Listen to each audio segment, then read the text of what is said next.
Hazrat Abu Hurairah radiyallahu anhu and Hazrat Zayd bin Khalid radiyallahu anhu narrate that two men took their dispute to Allah's Apostle sallallahu alaihi wasallam. One of them submitted, "Decide between us as per Allah's book."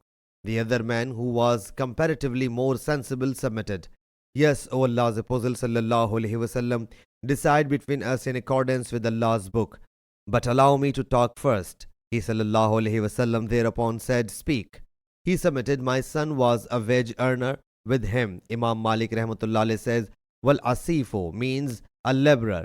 "My son committed adultery with his wife. I was told that my son would be stoned to death. So I ransomed him with 100 goats and a slave girl. I then sought the opinion of the scholars.